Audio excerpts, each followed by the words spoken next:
NIH files reveal broader coronavirus engineering research before COVID-19. Written by Lewis Cam. Years before the first known COVID-19 cases in Wuhan, a loose network of scientists, backed by U.S. government grants and linked through recurring collaborations, was already running experiments to answer a deceptively simple question. What would it take for newly discovered bat coronaviruses to infect humans? The question surfaced repeatedly in grant applications, emails, and internal NIH reviews. Researchers proposed modifying viral spike proteins, the part that latches onto host cells, to test whether bat viruses could bind more tightly to human receptors. They also explored changes to the virus's cleavage sites, molecular switches that allow them to unlock and enter cells more efficiently. Those kinds of viral modifications would soon become entangled in the pandemic's most contentious question. Did SARS-CoV-2 emerge through natural spillover from animals to humans, or through a laboratory incident tied to research intended to anticipate the next outbreak? A flashpoint in that debate has been DEFUSE, a 2018 grant proposal submitted to DARPA, the Defense Department's advanced research agency. Led by the U.S. nonprofit EcoHealth Alliance, alongside collaborators including University of North Carolina virologist Ralph Barrick, a pioneer in coronavirus reverse genetics, and Zhengli Shi of the Wuhan Institute of Virology, who led China's largest bat coronavirus sampling program. DEFUSE outlined plans to test spike protein swaps and cleavage site insertions in bat coronaviruses. The project was never funded. After details of the proposal surfaced in the wake of the pandemic, some proponents of the lab leak hypothesis argue that DEFUSE reads like a blueprint for SARS-CoV-2. They point to the virus's distinctive furin cleavage site, a spike feature absent from its closest known relatives that can boost human infectivity and transmissibility, and to DEFUSE's aim to insert similar human-specific cleavage sites into bat coronavirus spikes. Critics counter that the proposal is irrelevant because DARPA rejected it. But a more fundamental question is whether DEFUSE was an isolated idea or part of a broader, ongoing line of research already underway. Newly obtained NIH records suggest that the experimental concepts later spotlighted in DEFUSE, tuning bat coronavirus infectivity through spike swaps, receptor binding changes, and cleavage site insertions, were already embedded in multiple U.S.-funded coronavirus research projects years before the pandemic. Late last month, members of the World Health Organization's Scientific Advisory Group for the Origins of Novel Pathogens, SAGO, addressed DEFUSE directly in a Nature comment. Even if the DEFUSE grant application had been approved, SAGO wrote, "It is scientifically implausible for SARS-CoV-2 to have been derived from the genome elements in the chimeric vaccine backbone or proposed spike protein." The group stressed that the broader origins investigation remains open and that critical data gaps persist. The records, recently obtained by U.S. Right to Know, do not contradict SAGO's narrow conclusion about whether SARS-CoV-2 could have arisen directly from the DEFUSE proposal as written. But they show that multiple research proposals were already exploring similar approaches to altering how bat coronaviruses enter cells. Experiments aimed at testing whether genetic tweaks could expand the virus's ability to infect new hosts, including humans. Internal NIH reviews also show that agency scientists recognize the potential hazards. As early as 2016, reviewers warned that modifying spike binding or cleavage sites in recombinant coronaviruses could produce novel and unexpected viral traits, even as similar work continued under other federally funded grants. The documents show that projects with clear conceptual overlaps were proposed, debated, revised, rejected, and approved in various combinations in the years leading up to 2019, with the same researchers repeatedly involved. "That's absolutely true," said Dr. Stanley Perlman, a University of Iowa coronavirus researcher, when asked if the broader scientific ecosystem pushed to explore how bat coronaviruses could become more infectious. There's no question about that. The newly released records include internal NIH correspondence from the Obama-era pause on funding certain gain-of-function experiments, as well as previously blacked-out University of Minnesota emails now unredacted after 5 years. Together, they reconstruct how U.S.-Chinese coronavirus collaborations operated and how federal officials assessed the risks. At the center of many of those exchanges is Fang Lai, a University of Minnesota virologist whose laboratory became a key structural biology hub connecting multiple research groups. Lai's expertise in mapping how spike proteins interact with receptors and antibodies positioned his team to identify key viral features, while collaborators constructed recombinant viruses, swapped spikes, and ran animal infection studies. One of Lee's collaborations with Barrick in 2016 drew scrutiny inside the NIH. Records show agency reviewers concluded that a proposed experiment altering receptor binding in SARS-like bat coronaviruses could generate a virus with enhanced risk and ultimately block the work under the federal gain-of-function funding pause. Novel and unexpected risks. In spring 2016, a White House-ordered pause on funding certain gain-of-function research was reshaping virology, and NIH officials were pressing grant applicants to clarify whether their coronavirus experiments might fall within the restrictions. The moratorium applied to influenza, SARS, and MERS viruses. Closely related bat coronaviruses sometimes fell outside the pause because they had not yet been shown to infect humans. That distinction became central in early 2016 when NIH reviewed a renewal application from Lai and Barrick titled Receptor Recognition and Cell Entry of Coronaviruses. Barrick, a University of North Carolina virologist widely known for pioneering coronavirus reverse genetic systems, had collaborated for years with Lai and other international researchers studying how coronaviruses adapt to new hosts. On March 31, 2016, NIH notified the University of Minnesota that the Lai-Barrick grant might include research subject to the funding pause and asked the scientists to clarify whether any proposed work could result in enhanced pathogenicity and or transmissibility in mammals via the respiratory route. A few days later, Lai and Barrick sent their response. Most of the grant, they wrote, involved structural biology and pseudovirus systems, but one component, Experiment 4, proposed creating live recombinant SARS-like viruses with mutations designed to test how efficiently the viruses could infect different species. In particular, the experiments would test how efficiently the engineered virus could use ACE2 receptors, proteins on the surface of cells that some coronaviruses use as a doorway to infect them. The scientists argued that stronger receptor binding, which their experiment was designed for, did not necessarily translate into increased pathogenicity or the virus's ability to cause disease. They also promised to halt the work if engineered viruses showed substantial increases in replication, meaning the virus multiplied more rapidly in infected cells. Inside NIH, the proposal's reviewers saw potential risk. In an internal biohazard comment, a grants manager warned that recombinant coronaviruses engineered to enhance spike cleavage or strengthen ACE2 binding may have novel and unexpected virulence phenotypes, or new and unpredictable traits that could make the virus more dangerous. The comment recommended allowing the work under biosafety level 3 precautions before the proposal went to the agency's internal gain-of-function oversight committee. On May 18, 2016, NIH officials made a decision.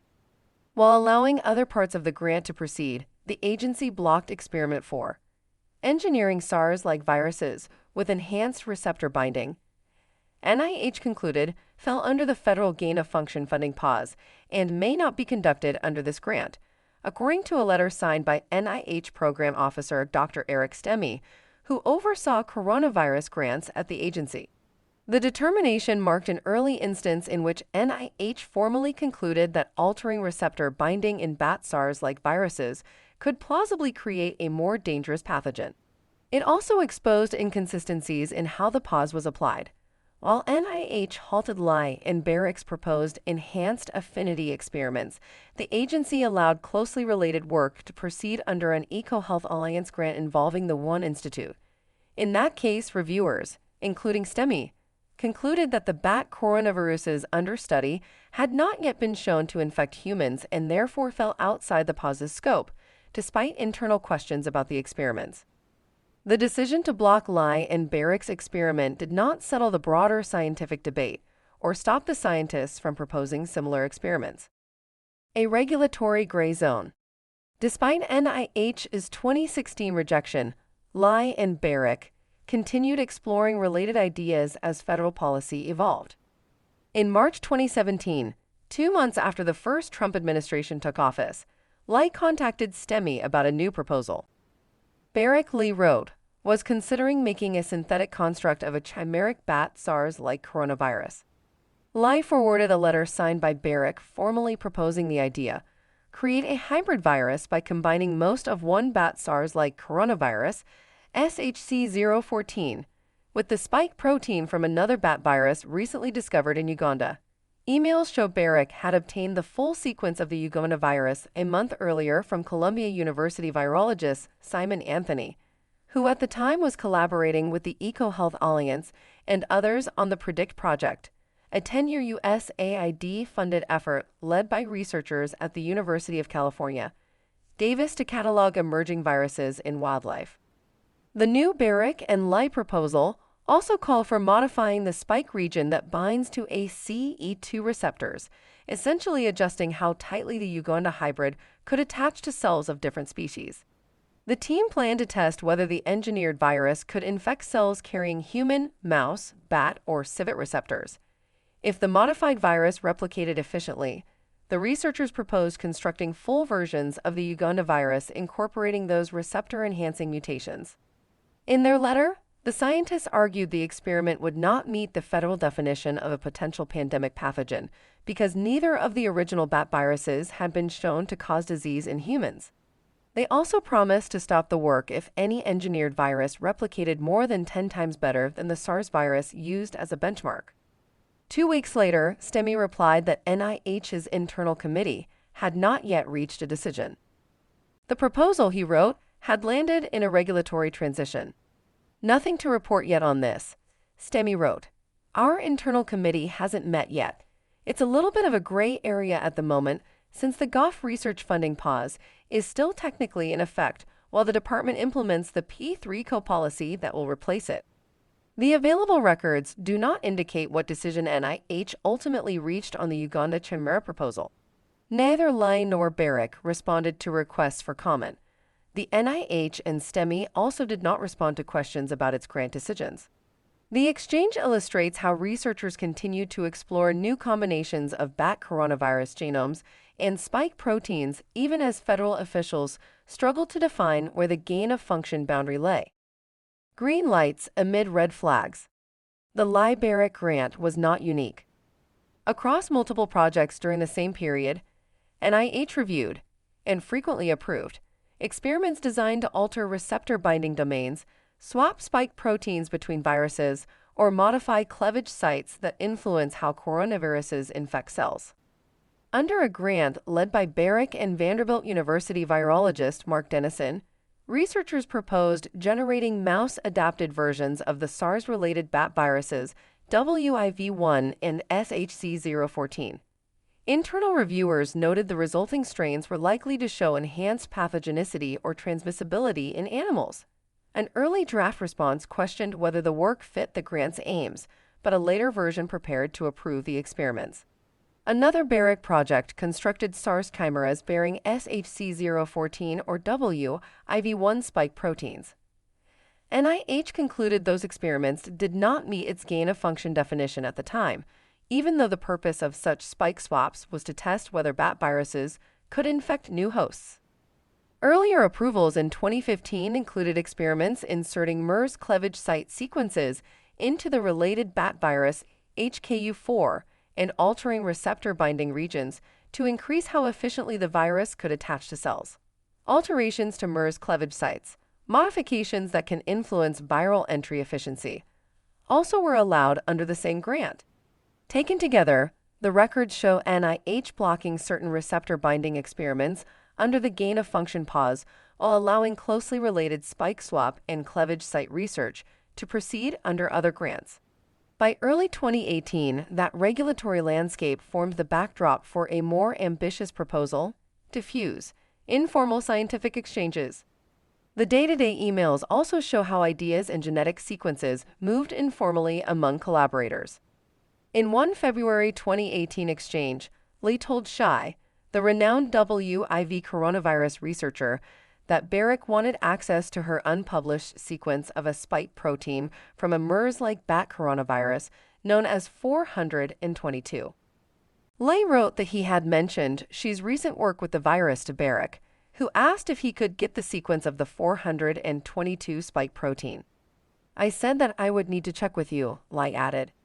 She replied that she saw no problem sharing the information if Barrick's work didn't overlap too much with her own.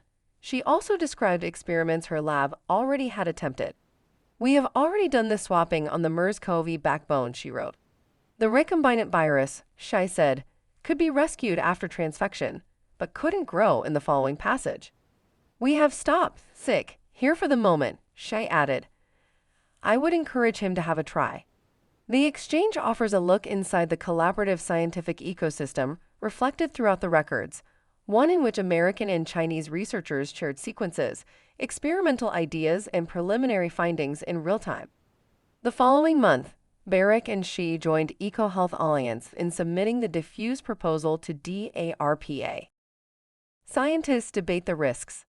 Stanley Perlman, the University of Iowa coronavirus researcher who collaborates with Lai, said the broader research ecosystem described in the records was real, though loosely organized.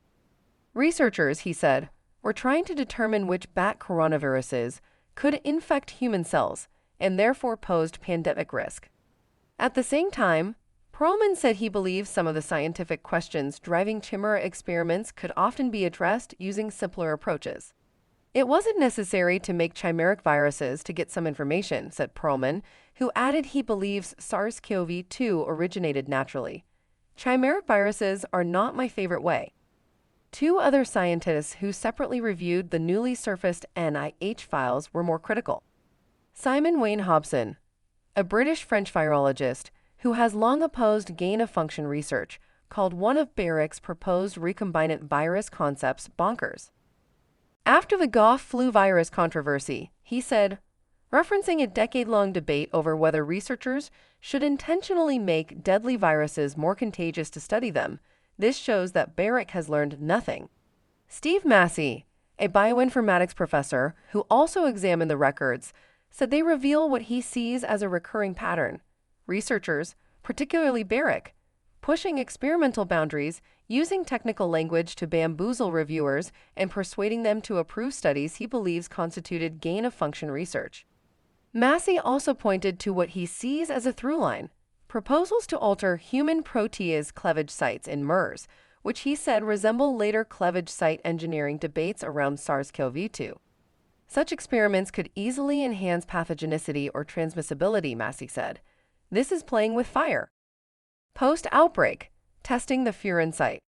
The records also include a proposal drafted early in the pandemic that focused on one of SARS-CoV-2's most debated features, its furin cleavage site. In early 2020, Barrick and Lai proposed experiments inserting that cleavage site into RAT13, the bat coronavirus most closely related to SARS-CoV-2, along with additional mutations affecting spike binding and viral entry. The goal was to test whether those changes could allow the virus to infect new species or make it infect cells more easily. The researchers acknowledged the possibility that such work might require additional review under the Potential Pandemic Pathogen Care and Oversight P3CO rules, the federal framework implemented after the gain-of-function funding pause. They proposed conducting the experiments under strict biosafety conditions, while also pursuing loss-of-function studies designed to weaken the virus. But the proposal also made clear what the scientists expected the mutations might do. "We anticipate," the researchers wrote, "that inserting the furin cleavage site into RAT13 may increase the virus's ability to infect and cause disease in living organisms." What the records show. The newly surfaced documents do not prove that SARS-CoV-2 was engineered or escaped from a laboratory, but they provide contemporaneous evidence of how researchers and federal officials were thinking about coronavirus engineering years before the outbreak began. NIH reviewers warned that modifying spike proteins could create novel and unexpected viral traits. Scientists debated how far those experiments should go, and proposals to reshape receptor binding or cleavage sites appeared across multiple grants. By the time the pandemic began, and even before DEFUSE was rejected, the tools and scientific concepts for tuning how coronaviruses enter human cells were no longer speculative. They had already been proposed, debated in federal oversight letters, and pursued across an international network of collaborating laboratories. Lewis Cam is an investigative reporter at U.S. Right to Know. He was the first national FOIA reporter for NBC News and spent nearly a decade reporting for the Seattle Times, where he was part of the reporting team awarded the Pulitzer Prize for exposing the failures behind the Boeing 737M AX crashes.